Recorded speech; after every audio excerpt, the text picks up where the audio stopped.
In the world of royal fashion, even a simple sweater can spark headlines. Two duchesses, two similar sweaters, and suddenly the internet is abuzz. Meghan, Duchess of Sussex, and Catherine, Princess of Wales, every outfit they wear is scrutinised. When Meghan wore a sweater strikingly similar to one Kate had worn, questions flew: coincidence or copy? This isn't a tale of high drama, but of perception.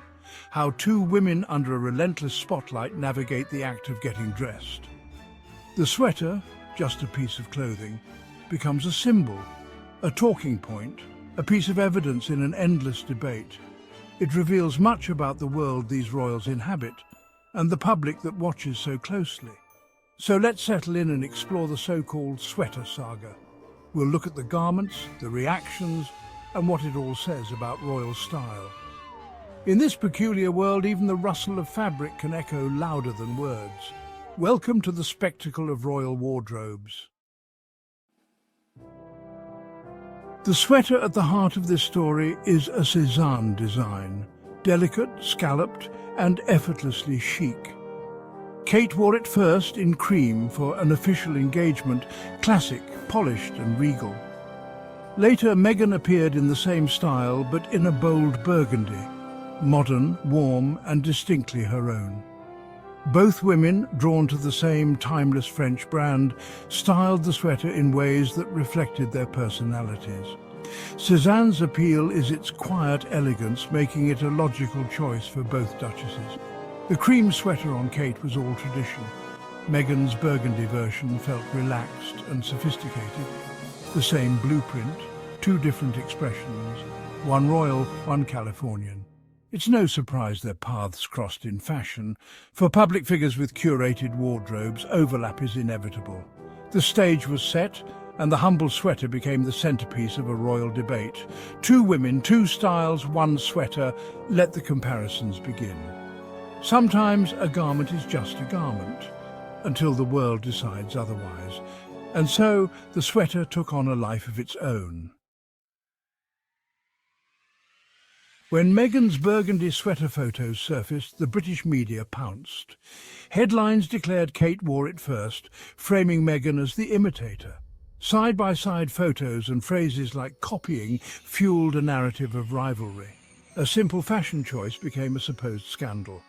The focus was on Meghan's imitation, rarely considering that two people might simply like the same thing.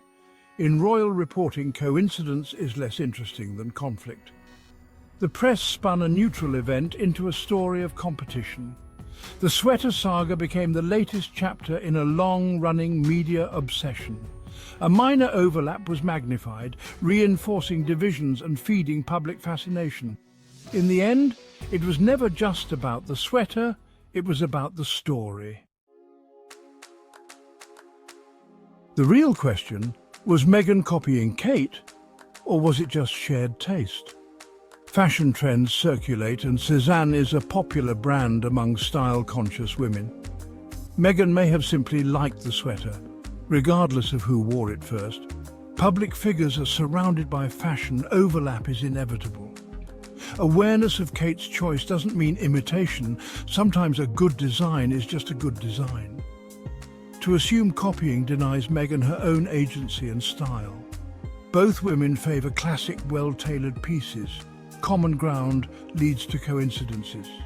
Expecting Meghan to avoid anything Kate's worn is unreasonable. We can't know Meghan's intent, but Occam's razor suggests the simplest answer. Two women like the same sweater. The real drama is in the observer's eye, not the wearer's. The saga says more about our desire for rivalry than about the duchesses themselves.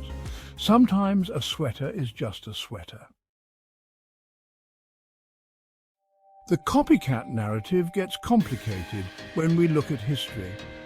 Kate's style was once reliably classic and British, coat dresses, florals and tradition. Meghan brought a modern, international flare wide-leg trousers, sharp tailoring and neutral palettes. After Meghan's arrival, Kate's wardrobe evolved. Suddenly, trousers and top-handle bags appeared. These weren't direct copies, but gentle shifts inspired by Meghan's confidence. When Kate adopted Meghan's trends, the press called it evolution or modernization. The language of imitation was rarely used for Kate. A double standard emerged. Meghan's similarities were copying, Kate's were growth. Influence flows both ways, but the narrative doesn't always admit it. Fashion inspiration, it seems, is in the eye of the beholder. Despite overlaps, Meghan and Kate have distinct style signatures. Kate's trademark, the coat dress, structured, elegant and reliably regal. She favours fitted silhouettes and British designers, projecting consistency and grace. Meghan's signature prominent buttons, boat necklines and a relaxed sophistication. Her style leans American sportswear and classic Hollywood with a love for neutrals. Kate wears bold, bright colours to stand out. Meghan prefers a subdued, cohesive palette. These habits make their moments of synchronicity stand out. When Kate dons wide-leg trousers, it feels like a nod to Meghan. When Meghan wears a floral dress, it echoes Kate's world. Their styles are distinct dialects of the same fashion language, and when they borrow from each other, the world takes notice. Fashion overlap becomes headline news. Media coverage of these overlaps reveals a clear double standard. When Meghan echoes Kate, it's framed as imitation or rule-breaking. Kate is cast as the original. Meghan, the outsider trying to fit in. Meghan's outfits face harsher scrutiny. Minor slips become major stories. Kate's imperfections often go unnoticed. Early narratives shaped their public images. Kate, the perfect future queen, Meghan, the disruptive newcomer. The media amplifies any action that fits these roles. Kate's fashion is celebrated, Meghan's is dissected. The sweater saga is a perfect example. Minor event, major coverage. The lens is calibrated for suspicion with Meghan, admiration with Kate. This selective focus shapes how the public sees both women. The sweater incident isn't unique. Fashion echoes abound between Meghan and Kate. Both have worn tartan, one-shouldered gowns, Breton tops, skinny jeans, and trench coats.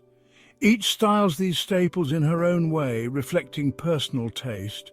These aren't high fashion trends, but classic wardrobe essentials. Overlap is natural for women in similar roles with access to the same designers, yet these moments are often framed as competition. The real story is about shared taste, not rivalry. Fashion synchronicity is a recurring royal theme, not a one-off event. The fascination lies in our desire to find patterns and create narratives. In the end, it says more about us than about them. Why do we care so much about a sweater? In the silent world of royalty, clothing becomes a language. Every choice is a clue. We search for signs of friendship, rivalry, or hidden messages. Fashion is about inspiration and imitation. Expecting total originality is unrealistic. Their choices are magnified, every thread analysed. The sweater saga reminds us we're pattern-seeking creatures who love a good story. It's easy to cast one as the original, one as the copycat, but reality is simpler. Two women liked a nice sweater, that's all. The cycle continues. Outfits chosen, cameras flash, comparisons made. In the end, it's a harmless, charming spectacle, and we'll always be watching.